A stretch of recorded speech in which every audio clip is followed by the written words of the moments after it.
প্রিয় দর্শক, আপনাদের সবাইকে স্বাগত জানাচ্ছি এনটিভি প্রতিদিনের আয়োজন স্বাস্থ্য প্রতিদিন অনুষ্ঠানে। আপনাদের সঙ্গে আছি আমি ডাক্তার সানজিদা হোসাইন। দর্শক, যে বিষয়টি নিয়ে আজ আমরা আলোচনা করব সেটি হচ্ছে হাঁটু ব্যথায় ফিজিওথেরাপির ভূমিকা। এই বিষয়টি নিয়ে আলোচনার জন্য আমাদের স্টুডিওতে আজ উপস্থিত আছেন ঢাকা সিটি ফিজিওথেরাপি হসপিটালের chief consultant doctor M Yasin Ali. চলুন কথা বলে আমরা এই বিষয়টি নিয়ে কিছু গুরুত্বপূর্ণ তথ্য তার কাছ থেকে জেনে নেই। আপনাকে স্বাগত জানাচ্ছি। আপনাকে ধন্যবাদ। যেটি আমরা বলছিলাম যে আমাদের বিষয় আজকের হাঁটু ব্যথায় ফিজিওথেরাপির ভূমিকা।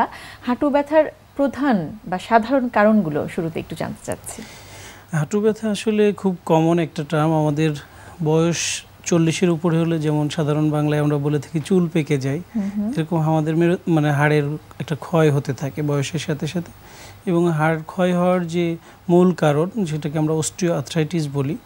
এবং এই কারণেই আমাদের মোস্ট অফ দ্য হাঁটুর পেইন নিয়ে যে পেশেন্টগুলো আসে বেশিরভাগই কারণ হচ্ছে অস্টিও আর্থ্রাইটিস, বিশেষ করে ডিজেনারেটিভ চেঞ্জের কারণে, বয়সজনিত কারণে। তাছাড়াও কিছু পেশেন্ট আমরা পেয়ে থাকি যেমন স্পোর্টসের ক্ষেত্রে নি ইনজুরিটা খুবই ইম্পর্ট্যান্ট, বিশেষ করে খেলাধুলার ক্ষেত্রে ফুটবলার, ক্রিকেটার, হকি প্লেয়ার এদের লিগামেন্ট ইনজুরি হয়ে থাকে বেশিরভাগ, যে তার হাঁটুর নি জয়েন্টের পেইন নিয়ে আসে। তাদের মূলত কারণ ক্ষয়জনিত না, তাদের হচ্ছে লিগামেন্ট ইনজুরি জনিত। এবং কিছু পেশেন্ট আমরা পাই যেটা মানে চাইল্ড, ছোট বাচ্চা যাদের রিউমাটিক ফিভার থাকে কিংবা রিউমাটয়েড আর্থ্রাইটিস তখনও হয় না, তাদেরও নি জয়েন্টে সোয়েলিং থাকে, ফুলে যায়, হাঁটু ফিভার থাকা অবস্থাতেই হয়তো হাঁটু ব্যথাটা ভুগছে এবং সেভাবে আপনাদের কাছে চলে আসছে। আচ্ছা, তাহলে সেক্ষেত্রে ফিজিওথেরাপির ভূমিকা আসলে কোন কোন ক্ষেত্রে কতখানি রয়েছে সেটি আমাদেরকে একটু বুঝিয়ে দেব। ফিজিওথেরাপির ভূমিকা আসলে বিশেষ করে ডিজেনারেটিভ চেঞ্জের ক্ষেত্রে একটা পেশেন্টের যখন হাড়ের ক্ষয়জনিত কারণে যে অস্টিওআর্থ্রাইটিস বলে থাকি আমরা, এখানে যেটা হয় যে জয়েন্টের মধ্যে যে এক ধরনের সাইনোভিয়াল ফ্লুইড থাকে, যেমন সাধারণ বাংলায় যদি আমরা বলি গাড়ির চাকার মধ্যে যেমন গ্রিজ থাকে যেটা চাকাটাকে মুভ করতে সাহায্য করে, এরকম আমাদের জয়েন্টের ভিতরেও যে সাইনোভিয়াল ফ্লুইড থাকে এটা আমাদের মুভমেন্টটাকে ইজি করে দেয়। আমরা যে বসা, ওঠা, নিচে বসা, বিশেষ করে নামাজের মতো বসা, টয়লেটে বসা, এই অ্যাক্টিভিটিসগুলো আমাদের নি বেন্ডিংয়ের সাথে খুবই জড়িত। এবং এটা যখন সঠিকভাবে না করতে পারে তখন একটা পেশেন্টের ডেলি অ্যাক্টিভিটিস অনেক অসুবিধা। এবং সেক্ষেত্রে ফিজিওথেরাপির ভূমিকা অনেক বেশি, বিশেষ করে তার জয়েন্ট স্পেসটা রিডিউস হয়ে যায়। যে পরিমাণ গ্যাপ থাকার কথা একটা জয়েন্ট বেন্ড করতে গেলে স্পেসটা যখন কমে যায় তখন এখানে স্পেসটা বাড়ানোর জন্য ফিজিওথেরাপি রয়েছে। এবং খুব ইফেক্টিভ একটা ট্রিটমেন্ট। আমরা পেশেন্টদেরকে ম্যানুয়াল থেরাপি বলি, এটা যে কিছু এক্সারসাইজ আছে যে আমরা ম্যানুয়ালি করে দিই পেশেন্টের এই স্পেস বাড়ানোর ক্ষেত্রে। এবং এই ক্ষেত্রে দেখা যাচ্ছে আরেকটা জিনিস খুব ইম্পর্ট্যান্ট, যে আমরা যে পাটা সোজা করতেছি, নি জয়েন্টটা এক্সটেন্ড করতেছি, এখানে কিছু মাসেল ইনভলভ আছে যেটাকে আমরা কোয়াড্রিসেপস মাসেল বলি। এবং এই মাসেলটা আমরা যে নি এক্সটেনশন করতেছি এটা যদি না করতে পারি সেক্ষেত্রেও আমাদের নি জয়েন্টে পেইন হতে পারে। এই মাসেল পাওয়ারটাকে আপনারা বাড়াইতে হবে ফিজিওথেরাপির মাধ্যমে, সেটি কিভাবে সম্ভব? এটা খুব ইজি প্রসেস। এখানে কিছু এক্সারসাইজ আছে যেটা পেশেন্ট খুব ইজিলি করতে পারে এবং আমরা এখানে কিছু স্ট্রেনথেনিং এক্সারসাইজ করাই।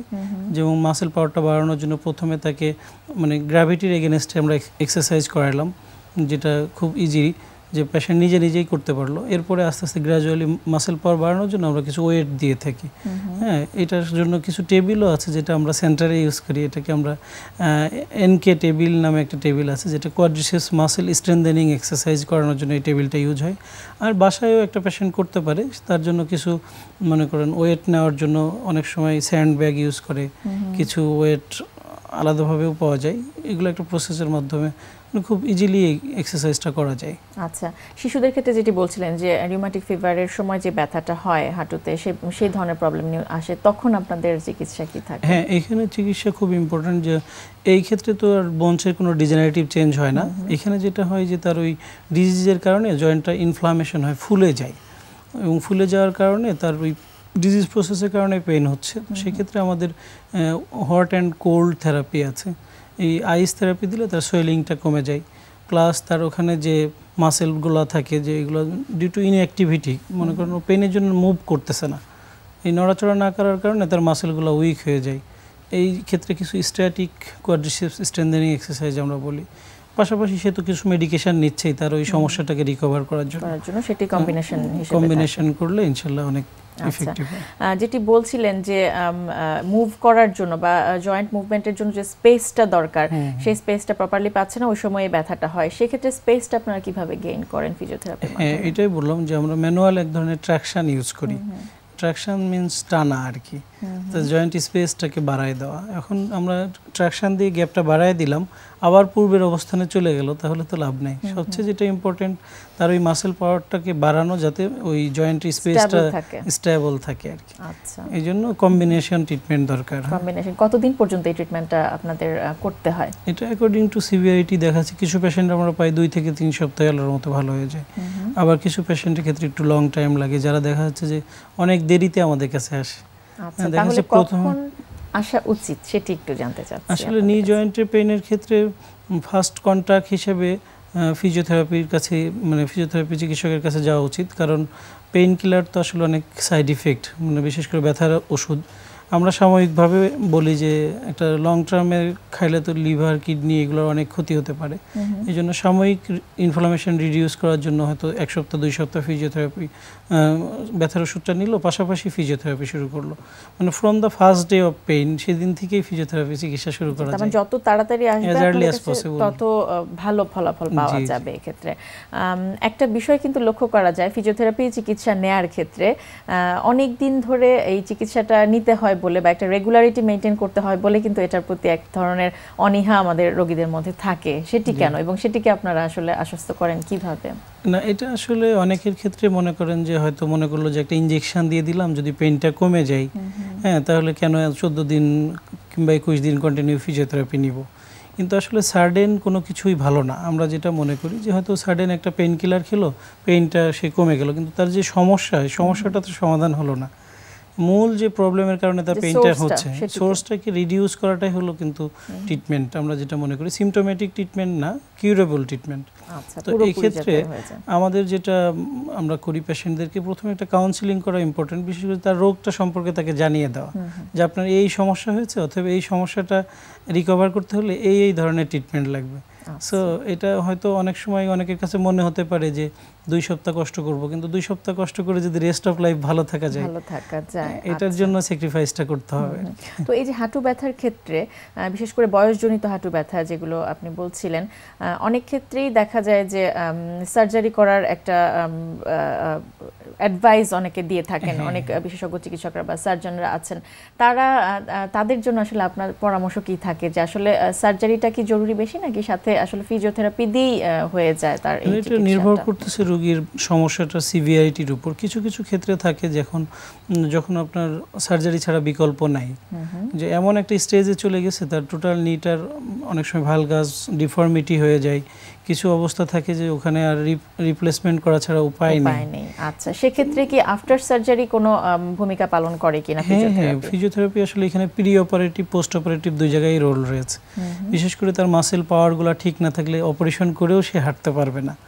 হ্যাঁ, কারণ তার ওখানে আর্টিফিশিয়াল জাস্ট জয়েন্টের যে অংশটা ডিজেনারেটিভ কারণে ক্ষয় হয়ে গেছে কিংবা ঘর্ষণের কারণে পেইন হচ্ছে, ওইটাকে রিমুভ করে ওখানে একটা আর্টিফিশিয়াল ইমপ্ল্যান্ট লাগাই দেওয়া হবে।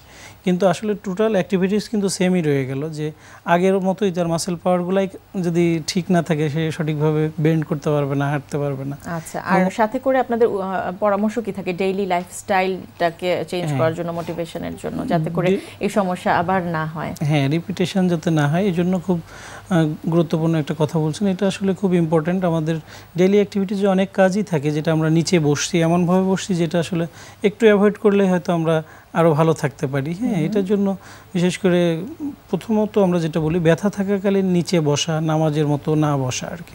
হ্যাঁ, টয়লেটে একটু হাইকোমোড ইউজ করা, যেখানে ব্যবস্থা নেই সেখানে হয়তো ব্যবস্থা করে নেওয়া, আর যখন পেইনটা রিকভার হয়ে গেল সে আবার পূর্বের অবস্থানে চলে যেতে পারবে। আচ্ছা, আপনাকে অনেক অনেক ধন্যবাদ চমৎকারভাবে বুঝিয়ে দিলেন বিষয়টি নিয়ে। থ্যাংক ইউ আপনাকে এবং এনটিভি সকল দর্শক এবং কলাকুশলী সবাইকে অনেক ধন্যবাদ। প্রিয় দর্শক, আমরা শুনছিলাম হাঁটু ব্যথা এবং এই হাঁটু ব্যথায় ফিজিওথেরাপির কি ভূমিকা রয়েছে, এই বিষয়টি নিয়ে বেশ কিছু গুরুত্বপূর্ণ তথ্য। যে পরামর্শগুলো আজ আমরা জানলাম, আশা করছি সেগুলো আপনাদের উপকারে আসবে। এখন আপনাদের জন্য রয়েছে আমাদের নিয়মিত আয়োজন সুস্থ দেহ সুস্থ মন। এখন আজকে আমরা যে এটা দেখাবো, মুভমেন্টটাকে দেখাবো, সেটাকে আমরা বলি হচ্ছে পাওয়ার প্রেস। আমরা ফোকাস করবো হচ্ছে চেস্ট মাসলে। পাওয়ার প্রেসের রিজনটা হচ্ছে এই যে অনেক সময় দেখা যায় যে যারা বেঞ্চ প্রেস করছে লং টার্ম বেঞ্চ করার পরে রোটেটর কাফ মাসলে একটা ইনজুরি হয়। ও ইনজুরিটাকে যদি আমরা হিল করতে নিই তাহলে কিছুটা টাইম দিতে হয়। ওই টাইমের সময় অনেক সময় দেখা যায় যে তাদের আমরা বলি যে এক্সারসাইজগুলো না করতে। এতে যে জিনিসটা হয় লং টার্মে এক্সারসাইজ গ্যাপের পর যখন তারা আবার শুরু করে তাদেরকে আবার লো ওয়েট থেকে শুরু করতে হয়। শুরু করতে করতে যখন আবার সেম ওয়েটে যায় আবার দেখা যায় যে পুরোনো যে ইনজুরিটা আবার সেটা ব্যাক করে রিকার করে সেটা। তো এই জিনিসটা তখন হয় কি একটু ফার্স্টারিং মনে হয় যে আমি আবার এই জায়গাতে আসলাম, আবার এটাকে আমাদের করতে হচ্ছে, ব্যাক করতে হচ্ছে। যে কারণে যে জিনিসটা আমরা করি যে জন্য একটা গ্যাপ পিরিয়ড থাকে, এই গ্যাপ পিরিয়ডের সময় আমরা একটু মডিফাইড করি। রিজনটা হচ্ছে এই যে তাহলে কী হবে যখন ওই রোটেটর কাফটা কিন্তু অলরেডি রেস্টে থাকবে, কিন্তু প্রেসিং যে অন্যান্য যে স্ট্যাবিলাইজ যে মাসলগুলো থাকে এবং যে স্ট্রেন্থ ডেভেলপ করা যে পেক্টোরাল মাসলের যে সমস্ত অ্যাক্টিভেশনগুলো থাকে সেগুলোকে সবসময় আমরা অ্যাক্টিভ রাখি এবং কিছুটা ধীরে ধীরে এটাকে আরও বাড়িয়ে ফেলার চেষ্টা করি। এগুলো একটা রিজন। আরেকটা রিজন হচ্ছে এই যদি পেক্টোরাল মাসলের যে বেঞ্চ প্রেসটা যদি আমরা হেভি ওয়েট যদি তুলতে না পারি তাহলে কিন্তু চেস্টে খুব একটা ডেভেলপমেন্ট হতে চায় না। তখন কী করতে হয়, তখন দেখা যায় কিন্তু অনেক সময় দেখা যায় যে বডি সিস্টেমটা এরকম যে এই ইয়েতে এক্সারসাইজে তারা বেশি ওয়েট তুলতে পারে না। তখন কীভাবে তাদেরকে একটু গ্র্যাজুয়ালি ওইভাবে সিমুলেট করে বডিটাকে ট্রিক করে যে ওয়েটটাকে বাড়ানোর ক্যাপাসিটি বাড়ানো যায় সেই জন্য কিছু এক্সারসাইজ আছে প্রোগ্রাম আছে যেটাকে আমরা বলি পাওয়ার প্রেস। এই এক্সারসাইজটা আমরা করেছি পিক আপ করেছি যারা স্ট্রং ম্যানের যে প্রোগ্রামগুলো থাকে, যারা ওই ইটা করছে বডি বিল্ডিং না, স্ট্রং ম্যান যারা কম্পিটিশন করছে তাদের কিছু এক্সারসাইজের প্রোগ্রাম থাকে, রেজিমিং থাকে। ওই রেজিমিং থেকে আমরা জিনিসগুলোকে পিক আপ করেছি। এখন দেখুন আমরা এক্সারসাইজটা কীভাবে করবো। ওকে ভাইস রেডি? যদি আপনাদের প্ল্যাটফর্ম থাকে, বক্স থাকে, তাহলে জিনিসটা আপনার দুইটা জায়গায় এভাবে ইটা রাখবেন। আর যদি বড় প্লেট থাকে তাহলে খুব একটা দরকার, তার আমরা ফ্লোর থেকেও করতে পারি। অনেক সময় এটাকে আমরা বলি হচ্ছে ফ্লোর প্রেস। এখন দেখুন সে কীভাবে করছে। Yes okay go, keep on going. Okay, এটা সুবিধা হচ্ছে এই যে আপনার কিন্তু এলবোটা কিন্তু যেহেতু আপনি ফ্লোরের উপর করছেন বেশি দূর যেতে পারবে না, রেঞ্জ অফ মোশনটা কিন্তু কমে গেছে। এতে যে জিনিসটা হচ্ছে শুধুমাত্র আপনার পেক্টোরাল মাসল এবং ট্রাইসেপসে প্রেশার পড়ছে, কিন্তু আপনার রোটেটর কাফ যে মাসলটা সেটাতে কোনো প্রেশার পড়ছে না, যদি পড়ছে খুবই মিনিমাম। এতে যে জিনিসটা হবে ধীরে ধীরে ওই মাসলগুলো ডেভেলপ হয়ে যাবে এবং আপনার ম্যাসিভ পাওয়ার ডেভেলপ করা শুরু করবে। Yes go stop. আপনারা নিজেও যদি কোনো জিমে যদি এটা যদি অন টেস্ট যদি আপনারা যদি অনটেস্ট যদি করেন আপনি দেখবেন যে আপনি যদি 80 কিলো দিয়ে বেঞ্চ প্রেস মারতে পারেন, এই এক্সারসাইজটা আপনি 100 কিলো দিয়ে করতে পারবেন। যদি রেগুলার প্রোগ্রামে এক্সারসাইজটা আপনি যদি করেন তাহলে দেখবেন যে 2-3 সপ্তাহের ভিতর আপনি 80 কিলো থেকে 100 কিলো 120 কিলোস আপনি প্রায় 1 মাসের ভিতর ডেভেলপ করতে পারবেন। এবার একটা জিনিস আপনি খেয়াল করবেন, একটা ওয়েটে যদি আপনি 40% ইনক্রিমেন্ট করতে পারেন তাহলে সেম টাইম কিন্তু আপনার অ্যাটলিস্ট 25% মাসল কিন্তু ডেভেলপ হবে। তার মানে কি মাসলটা কিন্তু ডেভেলপ হচ্ছে। এগুলো একটা রিজন। সেকেন্ড রিজন হচ্ছে যাদের রোটেটর কাফে কোনো ইঞ্জুরি আছে, শোল্ডারে কোনো ইঞ্জুরি আছে, অথবা জয়েন্টসে কোনো ইঞ্জুরি আছে, এই বেঞ্চ প্রেস করার জন্য তারা যদি ওই এক্সারসাইজটা বেঞ্চ প্রেস বন্ধ করে দেয়, ট্রেডিশনাল এক্সারসাইজটা যদি আপনি করেন 2 থেকে 3 সপ্তাহ পর ভিতর দেখবেন যে আপনার ওই ইঞ্জুরিগুলো তো হিল হয়ে যাবে। যখন আপনি 3 সপ্তাহ পর এক্সারসাইজ শুরু করবেন আপনি সেম ওয়েট থেকে আবার এক্সারসাইজটা শুরু করতে পারবেন। দর্শক, হঠাৎ করে আপনার কিংবা আপনার বাসার যে কারো জ্বর শুরু হয়ে যেতে পারে। এই জ্বরাক্রান্ত অবস্থায় তাৎক্ষণিকভাবে কি করণীয়, চলুন শুনি একজন চিকিৎসকের কাছ থেকে আমাদের এখনকার আয়োজন প্রাইমারি কেয়ার। হঠাৎ করে জ্বরে আক্রান্ত হওয়া এটা অনেকের কাছেই অতি আতঙ্কের, আবার অনেকের কাছে অল্প মাত্রায় আতঙ্কের, আবার অনেকের কাছে হয়তোবা কোনো কিছুই না। কিন্তু জ্বর জিনিসটা আমাদের কাছে ব্যাপারটা এরকম, আমাদের শরীরে যখন কোনো ইনফেকশন কিংবা কোনো মাত্রায় কোনো ইনফ্লামেশন তৈরি হয়, অথবা শরীরে কোনো ব্যাকটেরিয়া, ফাঙ্গাস, ভাইরাল কোনো দিয়ে যদি সংক্রমণ হয়, সেটার ফার্স্ট একটা সিমটম কিংবা ফার্স্ট একটা চিহ্ন হচ্ছে জ্বর। জ্বর আমরা তখনই বলি যখন আমার স্বাভাবিক তাপমাত্রা, আমার শরীরের স্বাভাবিক তাপমাত্রা থেকে যখন কিছুটা হলেও বেড়ে যাবে। এবং সেটা কত? আমরা জ্বর বলছি তাকেই যদি 100 ডিগ্রি ফারেনহাইটের উপরে বেশিও চলে যায়, সেক্ষেত্রেই আমরা জ্বর বলছি। জ্বর হলে আমাদের করণীয় কি কি সেটা একবার বলে নেওয়া যাক। যদি ঘরেই এমন দেখা যায় যে কিছু মাত্রায় তার শরীরের তাপমাত্রা স্বাভাবিকের থেকে একটু বেশি, তাহলে সেক্ষেত্রে আমরা কি করতে পারি, আমরা মাথায় পানি ঢালতে পারি, মাথায় পানি দিতে পারি এবং গাটা মুছিয়ে দিতে পারি পানি দিয়ে। কিন্তু পানিটা কী ধরনের হতে পারে, পানিটা যে একদম ঠান্ডা হবে তা নয়, পানিটা হালকা কুসুম গরম পানি দিয়ে হতে হবে। এবং সেক্ষেত্রে আরেকটা জিনিস খেয়াল রাখতে হবে যেন পানি ঢালার সময় সেই পানি কোনোভাবেই কানের ভেতরে ঢুকে না যায় যখন মাথায় আমরা পানি ঢালবো। আরেকটা জিনিস আমাদের খেয়াল রাখতে হবে, যখন জ্বর আসবে এবং জ্বরটা যদি 102 ডিগ্রি ফারেনহাইটের ওপরে ওঠে সেক্ষেত্রেই আমরা ওষুধ প্রয়োগ করব, এর আগে আমরা কখনোই কোনো ওষুধ প্রয়োগ করব না।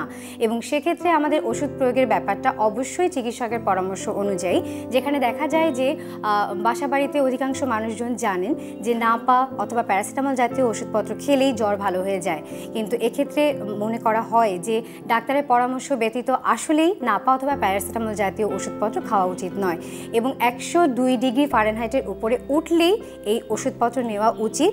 এবং যদি সেক্ষেত্রেও যদি জ্বর কন্ট্রোলে না, যদি নিয়ন্ত্রণে না আসে, তাহলে অবশ্যই চিকিৎসকের শরণাপন্ন হবেন এবং চিকিৎসকের পরামর্শ অনুযায়ী ওষুধ গ্রহণ করার চেষ্টা করবেন। দর্শক, স্বাস্থ্য প্রতিদিনের আজকের হেলথ টিপস। দীর্ঘদিন ধরে পড়ে থাকা স্যাভলন কিংবা ডেটলে জীবাণু বসবাস করতে পারে, তাই স্যাভলন কিংবা ডেটল নির্দিষ্ট দিন পর্যন্ত ব্যবহার করুন। প্রিয় দর্শক, স্বাস্থ্য প্রতিদিন সম্পর্কে যদি আপনাদের কিছু জানার থাকে কিংবা কোনো পরামর্শ যদি আমাদের দেবার থাকে জানাতে পারেন এই ঠিকানায়। প্রযোজক স্বাস্থ্য প্রতিদিন, এনটিভি, বিএসসি ভবন, 7 তলা, 102 কাজী নজরুল ইসলাম এভিনিউ, কারওয়ান বাজার, ঢাকা 1215। ফ্যাক্স 914338 থেকে 7 পর্যন্ত, অথবা ইমেইল করুন স্বাস্থ্যপ্রতিদিন@ntvpd.com এই ঠিকানায়। দর্শক, স্বাস্থ্য প্রতিদিনের আগামী পর্বে আপনাদের জন্য যা থাকছে। বেশি যদি বলি সেক্ষেত্রে গরম পানিতে পুড়ে যাওয়া এবং আগুনে, এ দুটোর পরিমাণ সবচেয়ে বেশি হয়। তাছাড়া আমাদের ইলেকট্রিক বার্ন আছে।